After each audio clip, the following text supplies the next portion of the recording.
Доброе утро, дорогая республика. Как всегда, 7:00. Телеканал Якутия-24 НВК СХ приветствует вас. Вы смотрите «Утро Якутии». С вами вновь Павел Танин и Дарья Анкехова. И мы желаем всем прекрасного, доброго утра. Все именно так. День недели среда, календарный день 14 мая, почти что середина 5-го месяца года достигнута. Тем самым приближается к нам, конечно, и долгожданное лето, которое, я думаю, пара недель, и мы будем опять все изнывать немножко от жары. Но, тем не менее, мы по этому лету скучали. Ну и, как всегда, мы призываем просыпаться, оставаться с нами, потому что в ближайший час, конечно же, будет интересная, полезная информация, будут также гости на актуальные темы, поговорим с ними. Ну и, конечно, у нас будут постоянные рубрики, которые подготовила наша большая съемочная команда. Ну а хотелось бы с утра, вот знаешь, обычно иногда хочется легкости какой-то, вот просто незамысловатых каких-то идей, каких-то разговоров. Вот сегодня, Паш, я вот подумала, захожу в лифт, как обычно. Ну, то есть даже не захожу, а влетаю в лифт. Влетаешь в лифт. Собственно, тороплюсь на наш утренний эфир. И, значит, первый мой помощник в лифте – это зеркало. Я почему-то сразу к нему, значит, поглядеть, посмотреть, все ли на мне хотя бы, да, то есть куртка, вещи, сумки, все ли со мной. И я задумалась, а почему в лифте есть зеркала? Вот на твой взгляд, с чем это связано? Ну, на самом деле, я как-то этим вопросом не задавался. Но Вот. есть. Я всегда думал просто как интерьерное решение. То есть для красоты, собственно. Ну да, мое мнение такое. Не, конечно, безусловно, нет в него там посмотришь что-нибудь, там, где на себя приглядишься, где что у тебя. Но ты знаешь, многие... в порядке, но в целом как будто интерьерное. Многие вот так и считают, да, многие думают, что это вообще сделано для тех самых зеркал лук. То есть это же очень сейчас популярно, как зайти в лифт и себя любимую не сфотографировать-то, да? Но на самом деле здесь есть очень много других причин, и они у нас обоснованы. Потому что производители устанавливают зеркала внутри лифтов, и это связано с безопасностью и удобством. Во-первых, зеркала помогают снять ощущение замкнутости, когда вы находитесь в маленьком пространстве. Клаустрофобия в лифтах – это распространенная проблема, и наличие зеркала создает иллюзию большого пространства, что уменьшает вашу тревожность. Во-вторых, зеркала повышают безопасность. Они позволяют видеть весь лифт и замечать любые признаки кражи или нападения.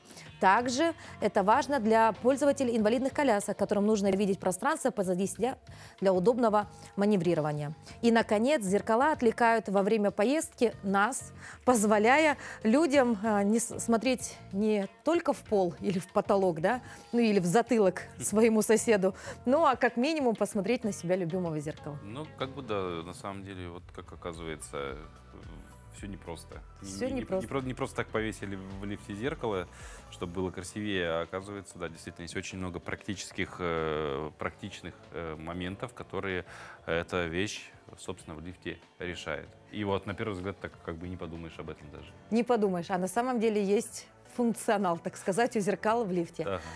Ну, про лифт мы поговорили, а вот выходя из лифта в подъезд, потом уже на улицу, явно мы задумываемся, а какая же там за окном погода, и давайте прямо сейчас об этом узнаем. В центральных районах температура воздуха на 6 часов утра была на отметке плюс 6 градусов. В Заречной группе 6-10 градусов тепла. В Южных 1,4, в Вилюйской группе 4,9 градусов со знаком плюс. В Нижнеленских 6,9 выше 0. В западных районах 2,9, в Колыму-Дигирской группе Улусов от минус 1 до плюс 16. В Янских 2,10 градуса тепла. На северо-западе минус 6,0. В Якутске температура воздуха на 6 часов утра была на отметке плюс 5 градусов. Атмосферное давление 740 миллиметров ртутного столба. Ветер северо-восточный от 1 до 4 метров в секунду. Сегодня днем облачно, умеренный дождь. Ветер также северо-восточный от 1 до 4 метров в секунду. Температура воздуха ожидается до плюс 7 градусов. Ну, а в наши дни, в эпоху цифровых технологий и виртуального общения, можно найти массу информации в интернете о правильном начале дня, идеальном завтраке и даже вот утренней активности. В огромном потоке информации мы порой теряемся, что все-таки верно. И, конечно же, пойдет лично нам всем. Да? Сегодня мы сделаем зарядку, нашу любимую утреннюю зарядку в 2 вариантах, потому что выбор останется за вами. Всем привет! Меня зовут Эльвира. Меня зовут Мария.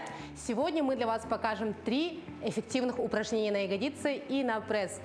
Первым делом я буду показывать усложненный вариант, А я облегченный вариант. Встаем на исходное положение, руки и ноги разводим в сторону на выдохе, на вдохе возвращаем 3, 2 и поехали. Выдох, 20 раз повторяем. А Мария тем временем повторяет упрощенный вид. Выдох, дышим. Упражнение 20 раз повторяем. Выдох, выдох, дышим. Молодцы, все повторяем, активнее.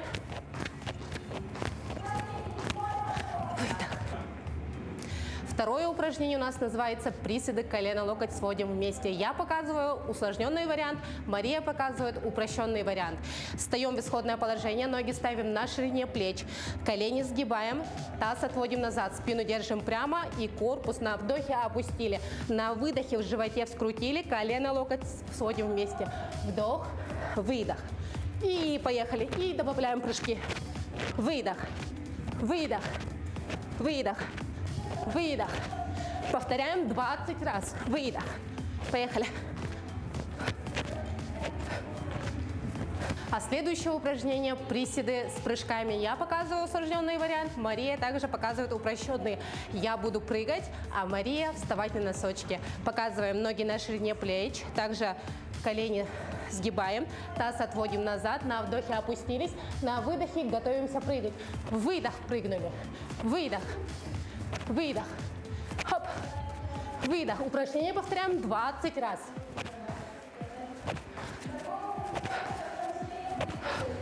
Выбираем нагрузку под себя, и эти упражнения мы делаем в 3 подхода по 20 повторений. Всем пока-пока. Всем пока! Как мы и сказали, выбор за вами. Какой вариант сделать, облегченный или усложненный, или, может быть, что-то облегченное, что-то усложненное. Комбинируйте как хотите. Ну а мы тем временем передаем слово нашим коллегам из информационной службы. Они расскажут о последних новостях.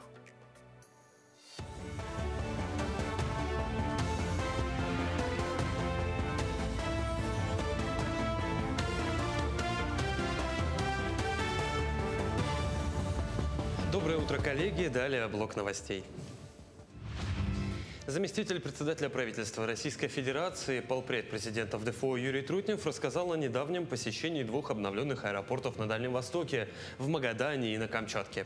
Полпред подчеркнул, что аэропорты – это не просто стройка, а важный шаг для развития регионов. Напомню, в международном аэропорту Якутска реконструкция взлетно-посадочной полосы завершилась в 2023 году. После ее модернизации эксплуатационная длина составила 3600 метров, что позволило аэропорту принимать широкофюзеляжные воздушные суда круглосуточно и в любое время года. В текущем же году в республике завершится реконструкция аэропортов в Полярном и Алеквинске, а также будет введен новый аэропорт в Мирном.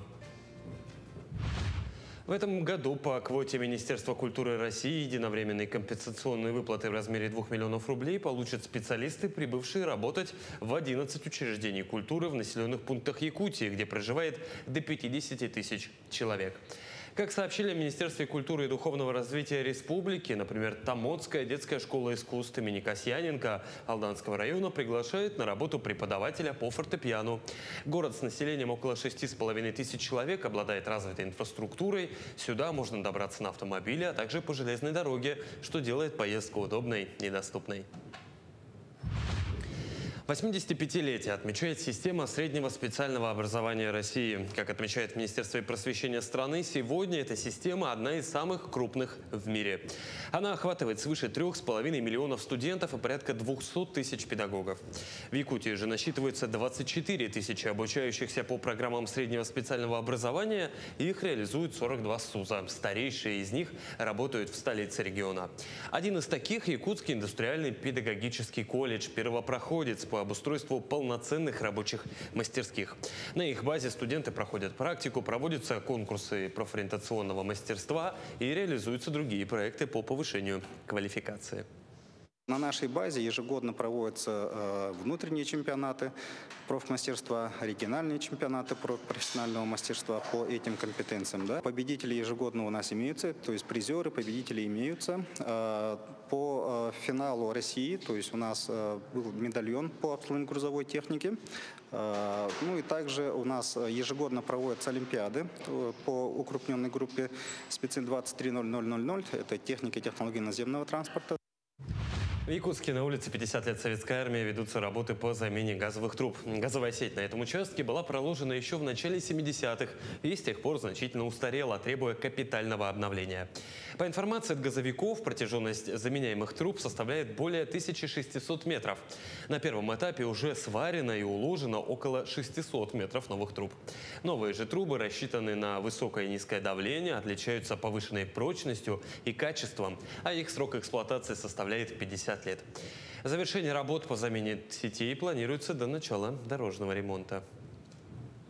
Работали начали с 25 апреля. Работа идет по плану. Никаких задержек нету. 2 егеря, 1 экскаватор работает. В общей сложности 3 сварщика, 3 слесаря и 1 экскаваторщик. Глубина траншеи 1,5 метра. По земле встречаются эти коммуникации, канализации. Опыт работы у нас позволяет вести работы по графику, не отстаем.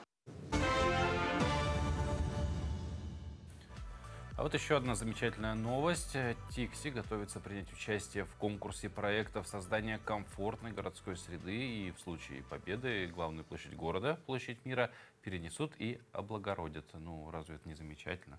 Конечно, проект пока только разрабатывают, и еще рано делать какие-либо выводы, но так хочется, чтобы все-таки все получилось. Ведь жители этого замечательного поселка, безусловно, достойны новой обновленной площади. А рассказать подробнее о конкурсе к нам сегодня пришли в студию ведущий архитектор архитектного бюро «Града» Даяна Данилова и менеджер проекта Ольга Сизых. Доброе утро. Доброе утро. Расскажите, пожалуйста, немного о конкурсе, потому что он сейчас еще же не завершен, то есть все в такой активной фазе, да? Как он проводится и по каким критериям определяют победителя?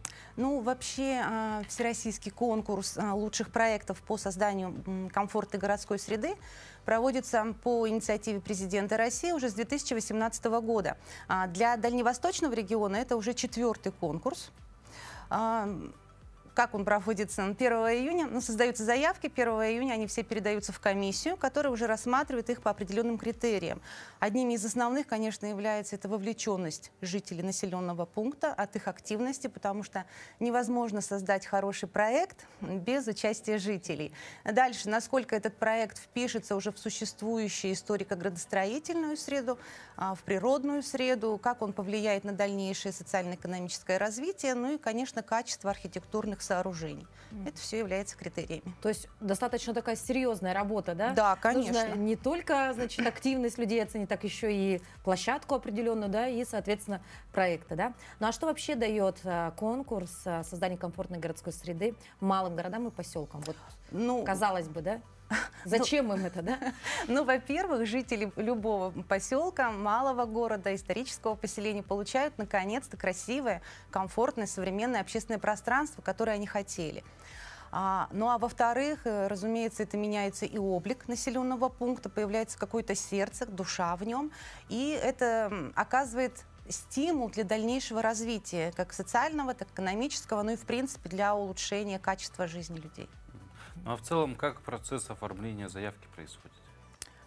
Сначала мы, получается, знакомимся с местностью. То есть в феврале этого года мы ездили в Тикси на командировку вместе с Ольгой, ознакомиться именно с жителями, с территорией, вообще особенностью. Как нам всем известно, то, что в Тикси живут в экстремальных климатических условиях, и вообще особенность.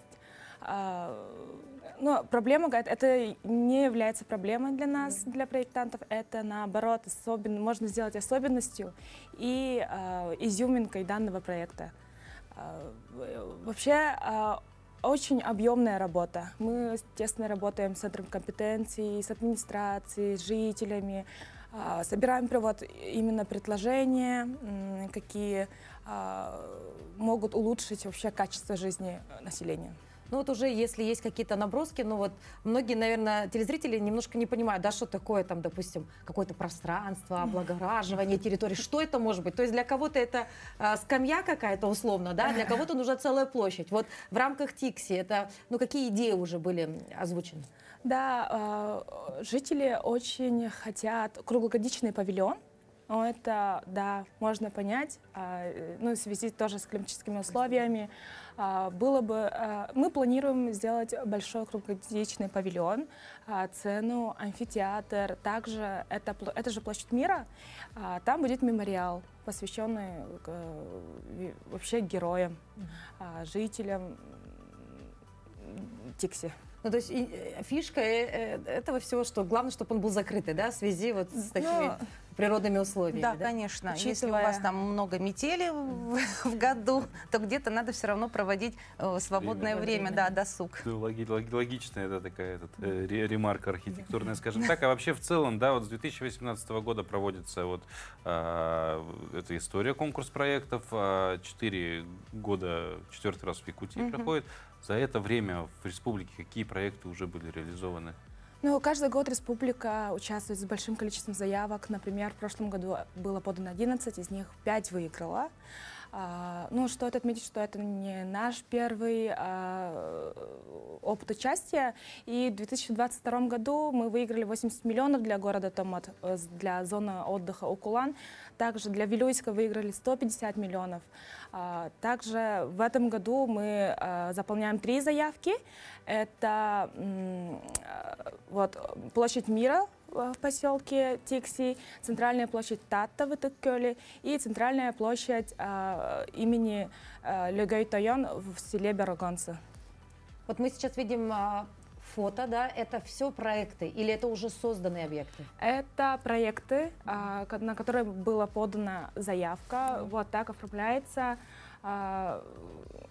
Также, ну, тут фотографий, по-моему, нету, но в городе Томат уже реализованы. Это все наши проекты. Также есть множество других проектов архитектурных бюро, которые тоже выиграли.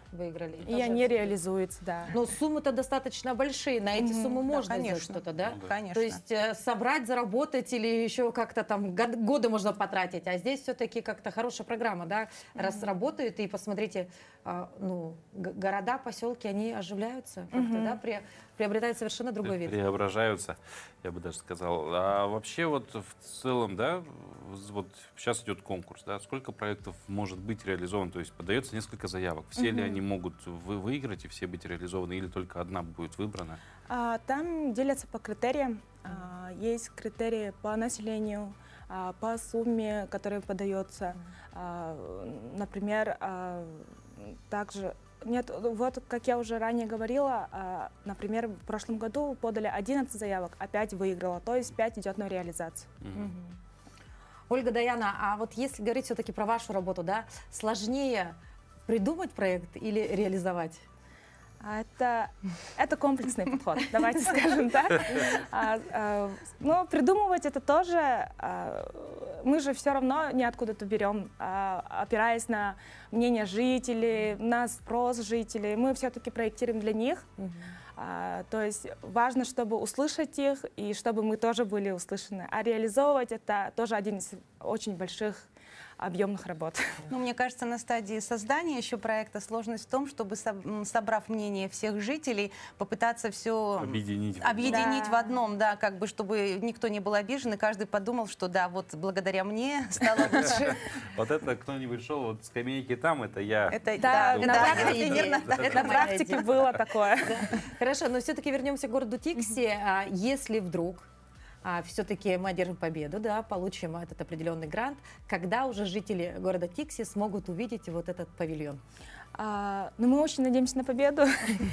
В этом году мы подаем заявку, в этом же итоги, и в следующем году уже строительная работа идет. И за следующий год как бы уже должно успеться. Да, следующего года уже реализация. Там уже очень строгие правила, то есть Все, Все в кратчайших сроках. Да. Ну, будем надеяться, что и пожелаем удачи, в первую очередь, наверное, все-таки для жителей, жителям Тикси, да, что в следующем году они уже новое общественное пространство смогли посетить и им насладиться. Ну, а вам желаем успехов в вашей работе, хорошего дня. Спасибо большое.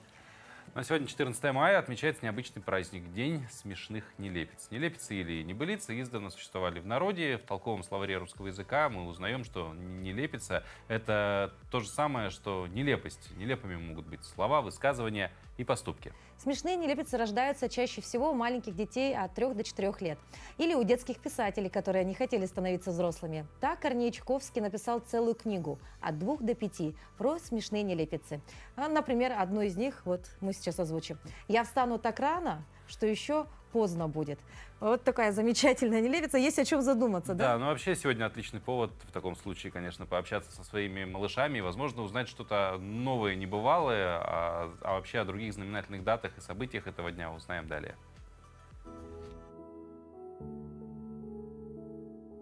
По народному календарю Еремей Запашник свое народное прозвище «Святой» получил потому, что в это время на Руси шли важнейшие сельские работы – вспашка и засев полей. Они были изнурительными как для земледельцев, так и для рабочего скота, и крестьяне просили небесной помощи. Они верили, что в это время сам пророк Иеремия запрягает свою колесницу и помогает тем, кто обращается к нему с молитвой. Этот день в истории открылись вторые Олимпийские игры в Париже. Состоялось открытие панорамы, созданной к 50-летию обороны Севастополя. Провозглашено государство Израиль. Создана организация Варшавского договора. Состоялся вывод на орбиту первой американской орбитальной станции.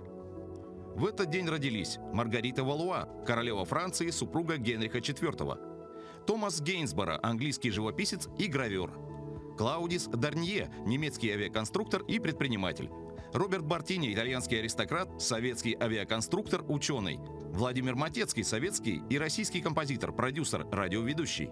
Именины сегодня отмечают Герасим, Ефим, Игнатий, Макар, Нина, Тамара.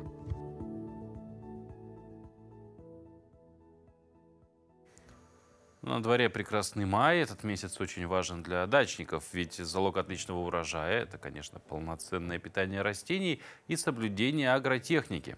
Хилая рассада плохо и долго или приживается на грядках, хуже она зачастую растет, чаще она болеет, и все это, конечно же, сказывается на плодоношении. Именно поэтому рассаду нужно подкармливать, и здесь очень важно выбрать правильное удобрение. Советы нашего эксперта вам в помощь. Всем доброе утро! Сегодня я хочу вам рассказать о внесении удобрений, потому что как раз сейчас мы уже готовим нашу рассаду для выноса в теплицы и на грядки, но тем не менее у кого-то рассада стоит дома, и не забываем, что для пышного буйного роста, для закладки бутонов нам необходимо добавлять вещества в каждый полив. Как правило, мы знаем, что сейчас нужно уже добавлять сульфат магния, а для того и в последующей обработке мы добавляем кальциевую селитру и монофосфат калия. Для того, чтобы развивался иммунитет, тем более, что в первые декады июня у нас все равно могут быть ночные заморозки, и получение нашими растениями полезных веществ, оно способствует хорошему их последующему росту. Также, у кого есть газоны, мы не забываем, что газоны наши также нужно подкармливать. Для этого продаются специальные препараты. Мы их распределяем по всей поверхности нашего газона согласно инструкции. И если газон уже служит вам больше 2 лет, не забываем проводить аэрацию специальными средствами. То есть это нужно прокалывать грунт для того, чтобы проходили полезные вещества. И если образовались какие-то проплешины, то нам необходимо закладывать семена для того, чтобы эти проплешины нам убрать. Когда мы перекапываем грунт в наших теплицах, не забываем добавлять аммиачную селитру, то есть мы ее распределяем по поверхности, либо углубляем не глубже, чем на штык нашей лопаты. Для того, чтобы, опять же, обогатить нашу почву, которая истощилась за прошлый сезон, и также добавляем азофоску. Азофоска содержит достаточное количество азота и фосфора для того, чтобы у нас наши огурцы, помидоры закладывали бутоны и давали вкусный, полезный урожай. Ну и сразу повеяло дачным сезоном. Вообще, это, конечно, традиционное время не только радости от работы на земле, но и типичных травм. Работая на грядке, мы каждую минуту рискуем надорвать поясницу или спину, или то и другое вместе, забить шею, постоянно держа ее под напряжением в непривычном угле, например. Также это касается и наших маленьких детишек, ведь для них дачная пора – это, конечно же, время отдыха, веселья и различных активностей. Например, прыжки на батуте, которые, в свою очередь, тоже могут привести к травмам.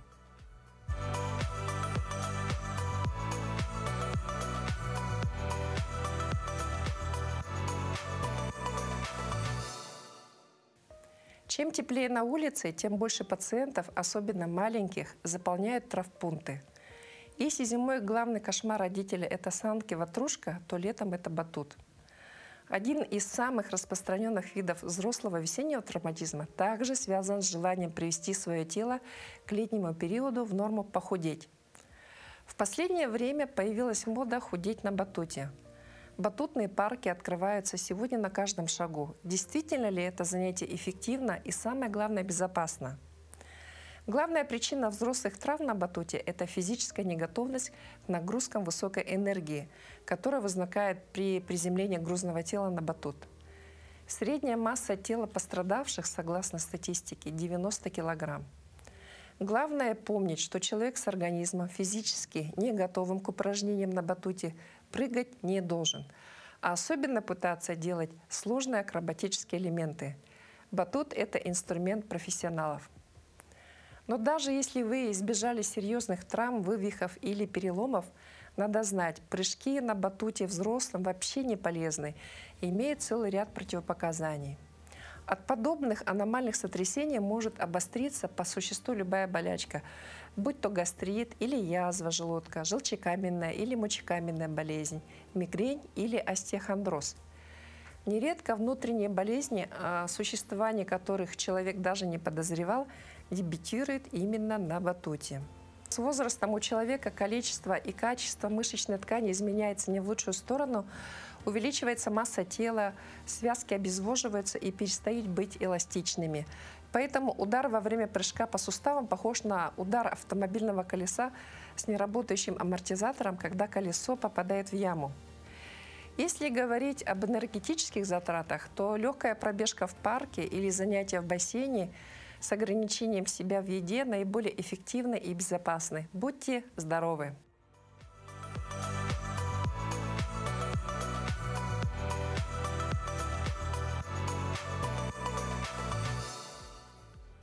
Предупрежден, вооружен. Будьте аккуратны. Конечно, все дети с нетерпением ждут долгожданного лета. Эта пора дает детям больше свободного времени, и вместо того, чтобы проводить время в гаджетах, они могут как минимум почитать книги, послушать подкасты или посмотреть фильмы. И лучше это будет, если они будут смотреть и читать на другом языке. Такой подход помогает ребенку быстрее освоить язык и заговорить уверенно. Поэтому продолжаем изучать якутский язык в расслабленном режиме, когда солнце, дачу, парки, игры никто, и тем более безлимитный день, да, белые ночи, никто не может отменить.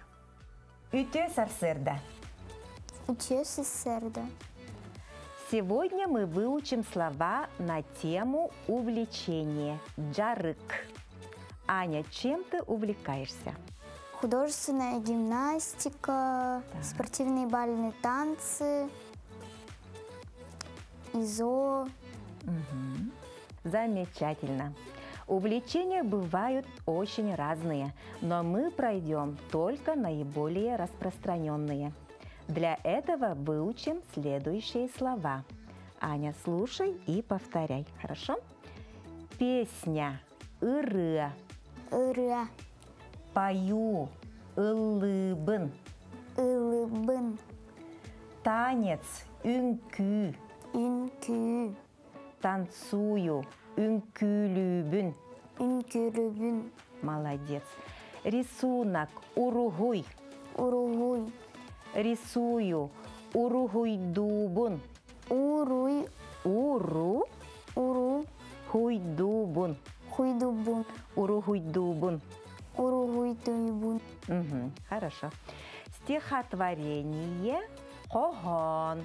Когон. Сочиняю аябын. Аябын. Рассказ кепсен. Керсен. Пишу суруябын. Суруябын. Фотография картыска. Картыска. Фотографирую картыскага тюхеребин. Картыскага тюреребин. Тюхеребин. Тюхеребин. Молодец. У тебя отлично получается. С первого раза. Давай составим из них простые предложения. Сначала слушаем и, как всегда, повторяем. Я пою мин ылыбын. Мин ылыбын. Ылыбын. Ылыбын. Я танцую мин үнкүлүбүн. Мин үнкүлүбүн. Молодец. Я рисую мин уругуйдубун. Мин Самое сложное слово, да, сегодня у нас? Мин уругуйдубун. Уругуйдубун. Молодец. Ага. Будешь повторять, получится. Я сочиняю стихи и песни. Мин когон уонна ыры аябын. Мин когон уонна ыры аябын. Молодец.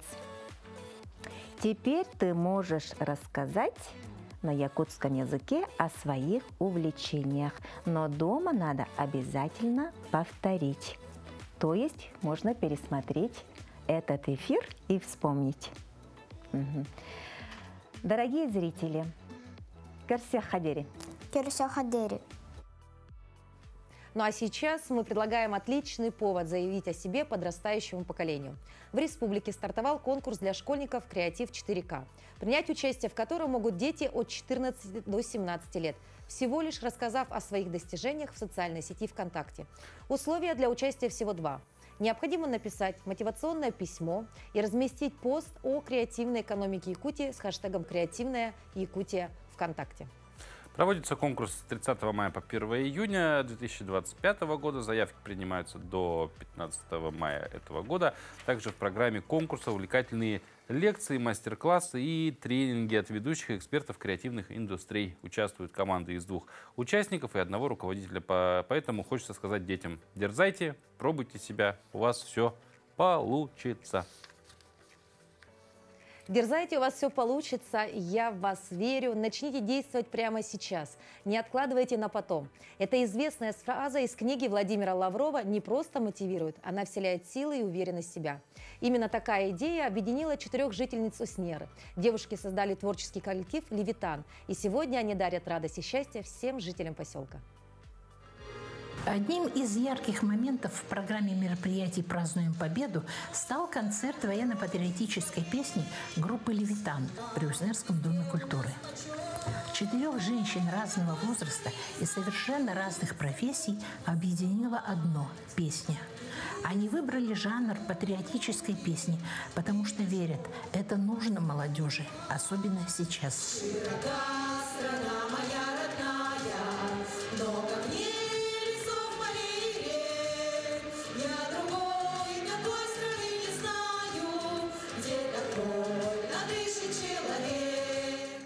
Песня военных лет.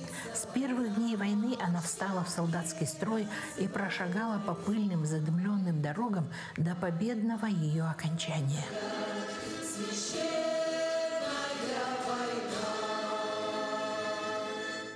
Очень интересный, замечательный концерт.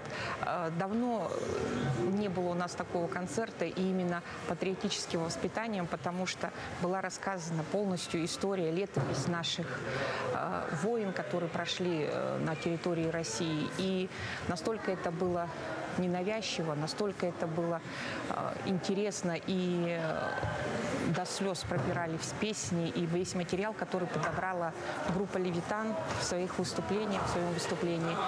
И я думаю, что подобные концерты нужно делать чаще, чтобы и побольше детей приглашать, чтобы дети видели, вспоминали, запоминали и передавали дальше. Понравился концерт и почетным гостям, приглашенным детям войны. Очень понравился. Я в восторге от такого концерта. Никогда еще не слышала, не видела. Я очень довольна. Большое спасибо и за организацию, и за исполнение, и за все, что здесь услышала. Я очень в восторге. Песни словно страницы истории Великой Отечественной, от Бреста до Берлина и в наши дни. Зал реагировал на каждую песню.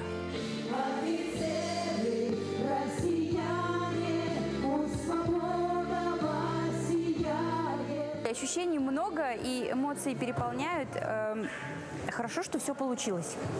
Люди были в зале очень благодарными, люди отзывались. То есть задумка та, которая у нас была, она смогла найти воплощение сегодня, и это очень радостно, потому что люди реагировали именно так, вот как бы нам хотелось, чтобы зритель отреагировал. Поэтому все получилось, и сейчас такая, знаете, вот буря эмоций, потому что вроде классно все получилось, с другой стороны, как так все закончилось? То есть, ну, прям все хорошо. У группы «Левитан» большие мечты и планы. Пусть они сбудутся.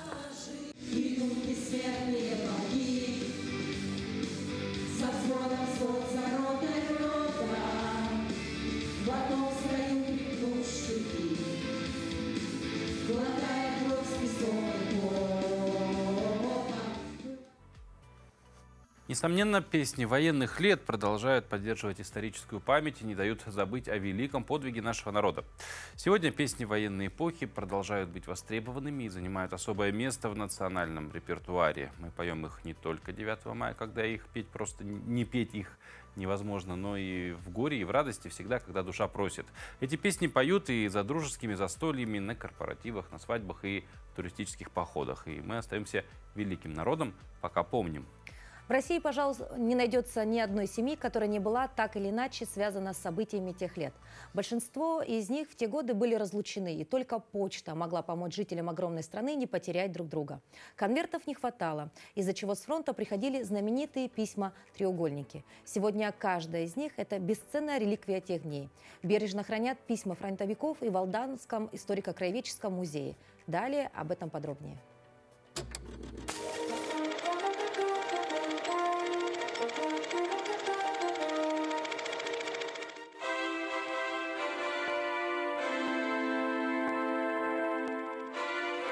Пожелтевшие от времени, с потрепанными краями и высветившими чернилами, перечитанные не один раз дорогие сердцу и бережно хранимые листочки.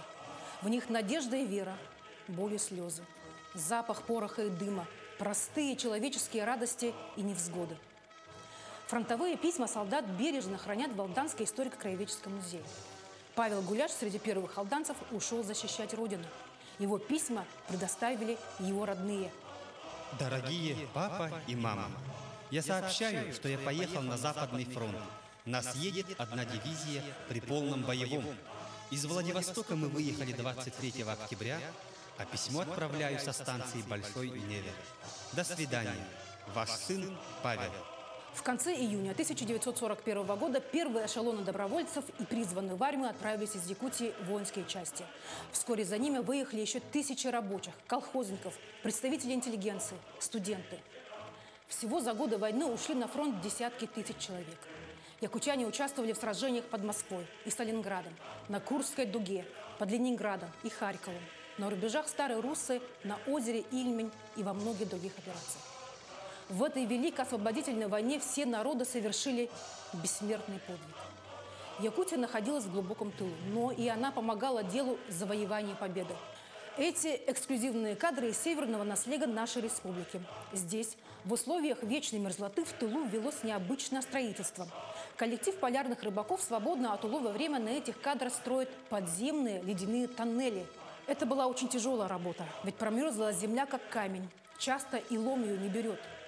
В этих природных холодильниках колхоза был сохранен годовой запас рыбы. И когда наступила навигация и приплыли суда, они вывезли на большую землю сотни тонн свежей рыбы стране, фронту. Это видео 1941 года является особо ценным документом нашего центра. Но точная информация о тех, кто на этих кадрах и из какого они района, к сожалению, у нас нет. Возможно, кто-то узнает на этих кадрах своих знакомых или родных, кто ковал великую победу.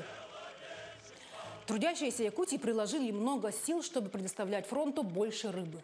В очень короткий срок в республике было создано несколько рыбзаводов, 32 рыболовецких колхоза и 450 рыболовецких бригад. За годы войны якутские рыбаки сдали государству около 2 миллионов пудов рыбы. Большие трудности испытало тогда и сельское хозяйство. Годные к военной службе мужчины ушли на фронт. Часть колхозников была мобилизована на работы в промышленности и на транспорте. Главной силой на участках сельхозпроизводства стали женщины. В годы войны все основные сельхозрайоны были охвачены сильной засухой. Возникала угроза падежа скота, но в колхозе мужественно боролись с трудностями. В период войны колхозниками был обеспечен рост поголовья скота и расширена посевная. Свой вклад в общее дело победы внесли и якутские охотники. За годы войны они дали стране почти 1/5 часть общесоюзной заготовки пушнины. Благодаря доблестному труду охотников Якутия тогда стала одним из главных в стране поставщиком экспортной пушнины. Особое внимание было обращено на использование природных ресурсов, на увеличение добычи недр. Якутия дала стране много золота, олова, слюды и других полезных ископаемых, имевших важное значение для военной промышленности, для обеспечения армии оружием и боевой техникой. 10 сентября 1921 года указом президента Владимира Путина 12 городам России, в том числе Алдану, было присвоено звание «Город трудовой доблести». Якутяне прошли большой боевой путь от Москвы до Берлина, от Волги до Эльбы. 13 человек из Якутии удостоились высокого звания Героя Советского Союза. Около 3000 человек награждены орденами и медалями Советского Союза. Мы гордимся ими и помним их героические подвиги. Письма, опаленные войной. В Алданском историко-краеведческом музее снова идет экскурсия. Письма с фронта – особая часть экскурсии. Ведь всю войну писем ждали как на фронте, так и в тылу. Письма придавали силу в бою, давали надежду в тылу. Несколько лет назад в музей были переданы письма, датированные 4 февраля 1942 года до 16 июля 1945 года. Виктор Чуняев адресовал их своему другу детства Людмиле Коршуновой. Сначала в город Якутск, затем по месту учебы в Иркутск. Из писем становится ясно, что знакомы они были с 1935 года. Не только о боевых буднях рассказывается в этих письмах. Практически в каждом письме чувствуется тоска по дому, желание увидеть родных и, конечно, строки любви, надежда на встречу после победы. Эти строки обращены не только любимым, семьям и друзьям, но и всем нам, ныне живущим. Это была рубрика «История в кадрах». Изучайте историю вместе с нами. Ну а сейчас наш утренний эфир продолжит новостной блок от наших коллег.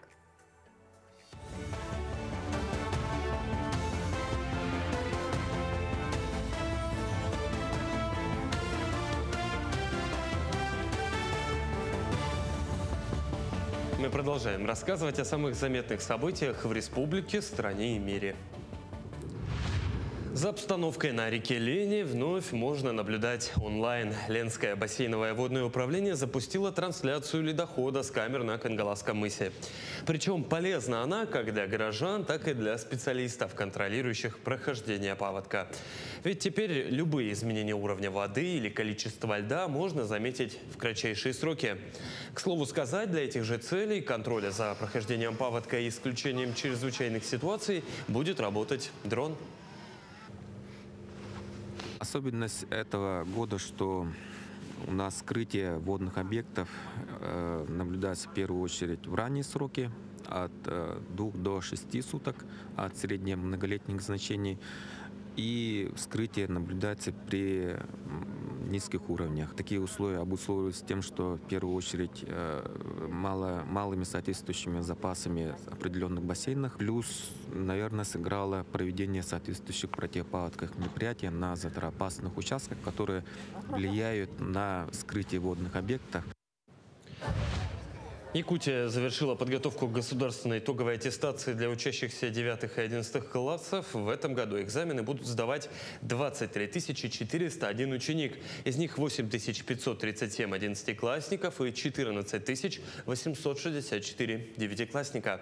Для проведения ЕГЭ в регионе будет открыто 230 пунктов, для ОГЭ – 319. Для обеспечения прозрачности и объективности экзаменов привлечено 2665 региональных общественных наблюдателей. Вопросы летнего отдыха и оздоровления детей обсудили на открытом родительском собрании. Ключевыми вопросами стали возможные способы подачи заявок и формирования заявления на портале госуслуг. Напомню, запись в летние лагеря для детей и участников СВО начнется уже с 15 мая. В целом на территории Якутии организуют отдых для 5529 детей и участников спецоперации. Из них 560 детей проведут смены в лагерях Приморского края, ну а 200 детей смогут отдохнуть в государственных лагерях, таких как Энергетик, Кискил и Сосновый Бор. Каждый регион должен нести свой региональный модуль, который будет как раз-таки воспитывать ребенка, гражданина-патриота, и туда мы можем внести свои этнокультурные направления. В этом отношении 12 модулей, которые стартовали еще с 1 апреля, они уже всеми разработаны, обязательно проходят проверку на федеральном уровне, и, конечно же, в рекомендательном характере дается то основание, на котором нужно что-то, чтобы внести изменения или что-то изменить, скажем, да. Обязательно должна быть часовая нагрузка, обязательно должна быть дополнительная общеобразовательная программа для того, чтобы ребенок мог получить ту или иную компетенцию. На этом все. Хорошего дня и оставайтесь на нашем телеканале. Всероссийский проект «Медиа притяжение» набирает свою популярность. Этот уникальный проект для юных журналистов, блогеров, дизайнеров, контент- и видеомейкеров. Проект включает в себя как образовательную, так и конкурсную составляющую. Участники проходят информационно-просветительский курс, выполняют задания и борются за классные призы. Участники проекта – это дети, школьники в возрасте от 8 лет, а также студенты СПО и их родители в качестве капитанов команд. О том, какие форматы участия существуют и что это дает детям, подробнее нам расскажут участницы проекта «Медиа притяжение». Это Милена Архипова и Милена Маркова. Девочки, доброе утро. Здравствуйте. Здравствуйте. Первый вопрос. Вот вы для себя, как участники, какие конкретные цели ставите в участие в планировании? Чему хотите научиться, что хотите реализовать? Наша команда в первую очередь ставит для себя такие цели, как сплочиться между собой, конечно же, и прокачать навыки, и, конечно, победить. То есть идем за победой. Да. Хорошо. Но если говорить все-таки о том, когда впервые услышали, да, про этот конкурс, потому что, наверное, все-таки для начала же просто узнаешь теоретическую часть, а потом уже думаешь, как бы там принять участие. Вот с чего вдруг у вас все началось? Вообще про этот конкурс я лично слышала очень давно, еще в прошлом году. И в этом году нам удалось принять участие, потому что у нас появился очень хороший наставник, Алина Григорьевна. Она нам с этим очень сильно помогает. Угу. Хорошо, тогда с каким направлением? Вот мы перечислили, что тут много, да, и контенты, видеомейкеры, и блогеры, дизайнеры. Вы по какому направлению идете? Или все сразу у вас охватывает? Да, у нас есть все равно свои роли в команде, но все-таки каждый человек универсален, и мы можем делать разную работу. Угу. Вот говоря опять же про участие, чему бы хотели научиться в процессе? Навыки новые там в разделе СММ, видеосъемки, фотосъемка. И, в общем, с командой сплочиться. Все. Вот мы сейчас видим некоторые кадры, да, это, видимо, у вас, значит, какие-то проходят мастер-классы, да? Это мы освещали Парад Победы, Бессмертный полк. Это наша информационная кампания к 9 мая. То есть это журналистика больше, правильно? Или это фото? Тут, скорее всего, фотожурналистика. Да, там у нас и видеоматериалы, и фотоматериалы есть. А вообще вы хотите связать свою будущую профессию, или это просто так для получения новых навыков? Или вам для будущего, прям для вашей специальности необходимо? Тут скорее 50 на 50. То есть мне как бы нравится то, что я делаю, и я сейчас работаю СММ-специалистом, да. Но в будущем я, наверное, скорее выберу другую профессию. Но я рассматривала как медиажурналистику, маркетинг, вот это все. А я лично для опыта, но, возможно, я свяжу свою карьеру с медиа. Ну, как бы современный мир на то и хорош, что можно всегда свою профессию менять и пробовать много нового, не такой статичный, как раньше. А вообще, вот по вашему мнению, да, вот медиапритяжение, какую роль оно играет, наверное, в развитии и вообще сферы, да, медиаиндустрии как таковой, ну, конкретно в вашем регионе, в стране нашей? Ну, как бы, знаете, оно очень завлекает людей. То есть даже мы узнали об этом, и нам очень захотелось об этом поучаствовать. У нас в команде есть совершенно новые ребята, да, которые первый раз пробуют себя в медиа, чему-то учатся новому. И мне кажется, что это очень хорошая возможность чему-то научиться, да, попробовать себя. Новички могут приходить в это дело, и, может быть, им понравится, и они как бы начнут дальше развиваться в этой сфере.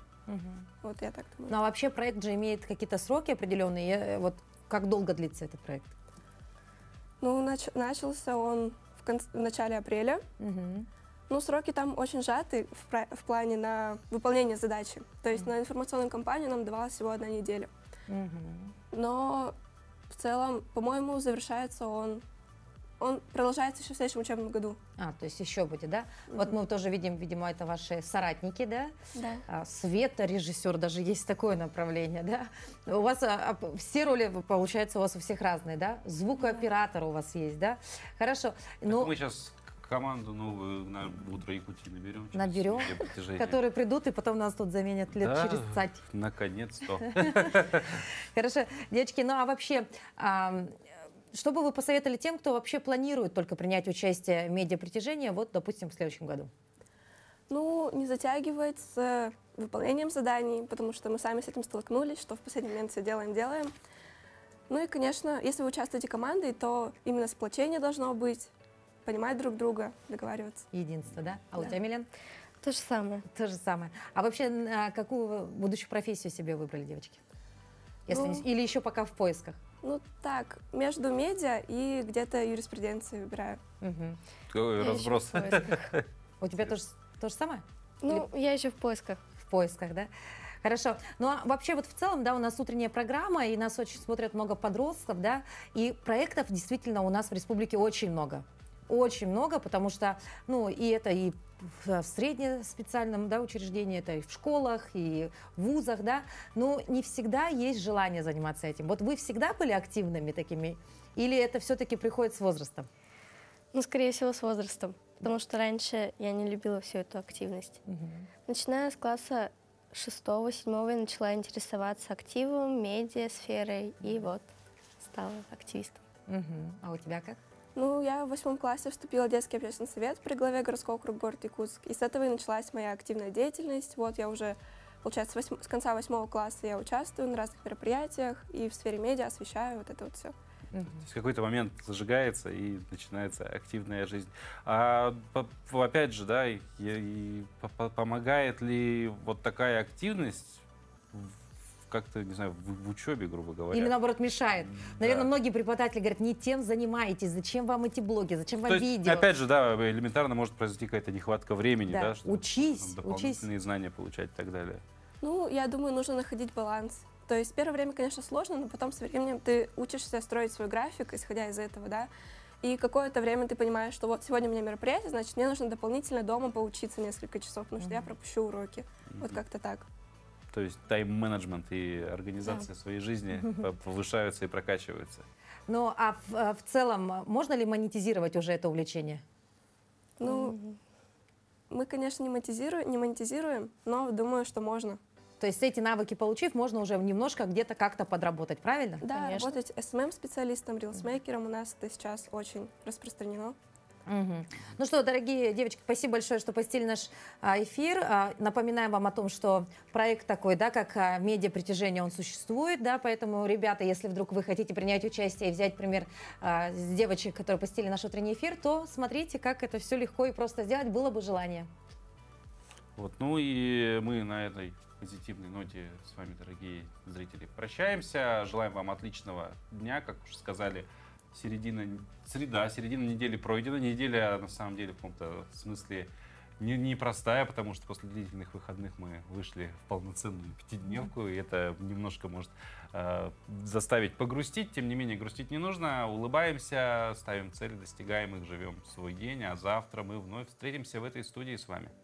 Ну а если вдруг вы пропустили что-то в нашем прямом эфире, вы всегда можете посмотреть повтор нашего эфира, либо наши постоянные рубрики в нашем телеграм-канале. Если вдруг вы еще не знаете его, отсканируйте QR-код, который вы видите прямо сейчас на экране, и добавляйтесь к нам в большую команду. И, соответственно, там мы уже все, соответственно, расскажем, покажем. Ну а если вдруг вы желаете стать участником нашего эфира, то также пишите в телеграм-канал. Да, ну там много всего интересного у нас происходит постоянно. И не забываем про погоду, потому что погода сейчас переменчива. У нас подвижки льда начинаются рядом с Якутском, ледоход идет, а вместе с этим всегда и пасмурность какая-то присутствует. Сегодня утречком немножко капал дождик, поэтому, ну, в целом расскажем, да, что в центральных районах Якутии сегодня температура ожидается от плюс 6 до плюс 7, в Заречной группе от плюс 6 до плюс 10, в Южных плюс 1, плюс 4, в Вилюйской группе плюс 4, плюс 9, в Нижнеленских плюс 6, плюс 9. В Западных плюс 2, плюс 9, в Колыме-Дигирской группе Улусов от минус 1 до плюс 16, где-то еще минусовая температура присутствует, в Янских от плюс 2 до плюс 10, на северо-западе минус 6, 0 градусов. В городе Якутске в 6 часов утра температура составила плюс 5 градусов, атмосферное давление 740 миллиметров ртутного столба, ветер северо-восточный от 1 до 4 метров в секунду. Сегодня днем облачно, умеренный дождь, ветер также северо-восточный от 1 до 4 метров в секунду, температура воздуха ожидается до плюс 7 градусов. Это вот говоря про переменчивость погоды именно в период движения льда, прохождения льда. Перетерпеть, наверное, во всяком случае в Якутске недельку, и там уже пойдут очень-очень плюсовые, почти летние температуры, а там и до самого лета недалеко. И вот пусть вот эта мысль прекрасная, теплая, дает вам силы сегодняшний день победить и пройти. Увидимся завтра в 7:00. До новых встреч!